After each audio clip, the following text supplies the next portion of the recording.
Welcome to Math 154 videos. In this video we are going to calculate the equation of a tangent line to a curve at a specific point by using our formulas for the slope of the tangent line to the curve at a point. So these are our two formulas and I'm going to label them 1 and 2 so you guys can tell the difference. We're going to do an example with each of them. They are equivalent, so it doesn't really matter which one you use, but sometimes one will work out to be a little bit simpler than the other one, so it's really up to you which one you want to use to solve the problem. So our first problem is find the equation of the tangent line to y equals x over x plus 1 at x equals 3. So we're going to use problem 1.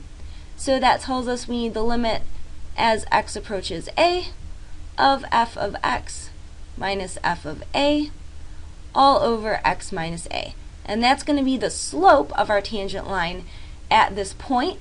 So our point is going to be 3, and when we plug in 3 for x, we'll get 3 over 4. So this is the point 3, 3/4. Alright, so now we'll plug this into our limit.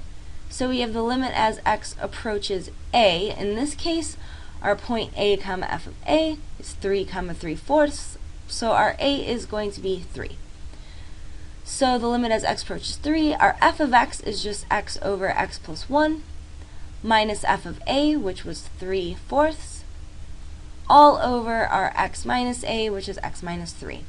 Now you'll notice if we plug in 3 and do a direct substitution, this 3 minus 3 is going to make our denominator 0. So we actually have to manipulate this so we can solve it better. So we are going to first look for a common denominator in our numerator here. So we'll get the limit as x approaches 3 of, we still have this x minus 3 here on the bottom. So our common denominator here is going to be x plus 1 times a 4. So we'll get 4 times x plus 1. And then in the numerator there, our x over x plus 1, we're missing a 4 there to make it 4 times x plus 1 in the denominator. So we're going to get a 4x on top, then minus a 3, then in the 3/4 we're missing an x plus 1. So we're going to have 3 times an x plus 1. Okay, now we'll rewrite this. The limit as x approaches 3. And this negative 3 over here is going to distribute to both that x and that 1.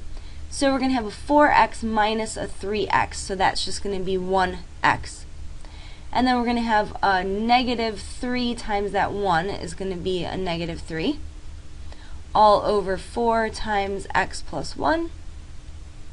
And then we're going to multiply this x minus 3 way down in the denominator here that I'm circling.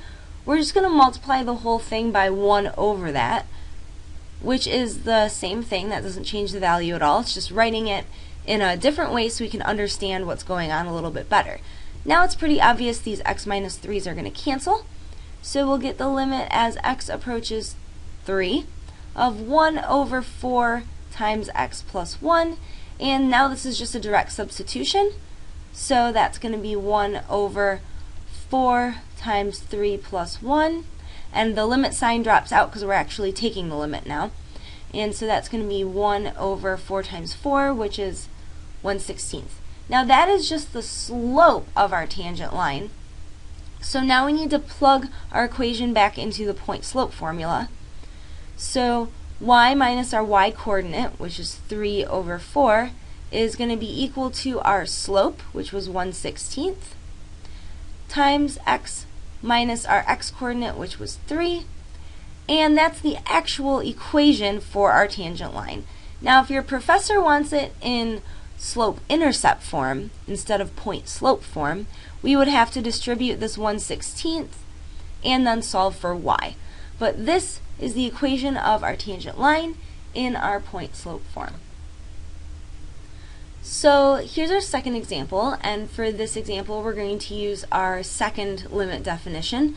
So we're going to use the limit as h approaches 0 of f of a plus h minus f of a all over h. And in this case our f is this y equals x squared minus x plus 4, and our point is PA comma f of a. Well, they give us our x value as 4, so that's going to be a. And then our f of a is just going to be y when we put 4 into our equation. So we'll get 4 squared minus a 4 plus a 4. So that's just going to be 16. So we're at the point 4 comma 16. Alright, so now we're going to plug this into our limit. So we'll get the limit as h approaches 0.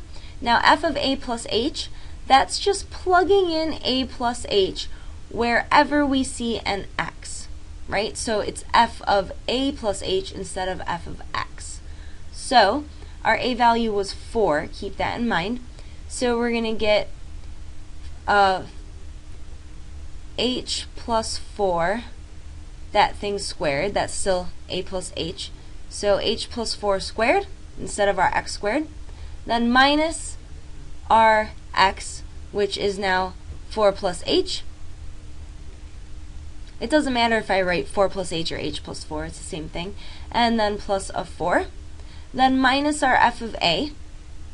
So our f of a we found was 16. So we'll get minus a 16. And that whole thing is all over h. Now you'll notice that this 4 and that 4 cancel out. And now we'll just expand this h plus 4 quantity squared. So we'll get the limit as h approaches 0. And that thing squared is going to be h squared plus 8h plus 16. And then we have a minus h and a minus 16. That is all left over. Right here's the minus h and our minus 16. So those three things I just circled give us our minus h minus 16. Alright, so this plus 16 and minus 16 cancel out, and we're left with the limit as h approaches 0 of h squared plus 8h minus h all over h. Now that's really good because all of our terms in the numerator have an h in them, so we can factor that out and cancel it with the bottom one. So we're going to go ahead and do that. The limit as h approaches 0, h times h plus 8, and then minus our 1, so that 8 minus 1 is going to give us 7, and then all of that over h. So we'll go ahead and do the limit as h approaches 0 of h plus 7, and when we do that, that's just going to be 7. Now we're just going to plug that into our point slope formula. So we're going to get y minus our y value of 16 is equal to 7, and then our x value was 4, so we're going to get x minus 4, right? Because when we took this big limit here, what we were doing was we were finding that the 7 is the slope of the tangent line to the curve y equals x squared minus x plus 4 at the point 4 comma 16. So we just plug that slope right into our point slope formula, and there's the equation of your line.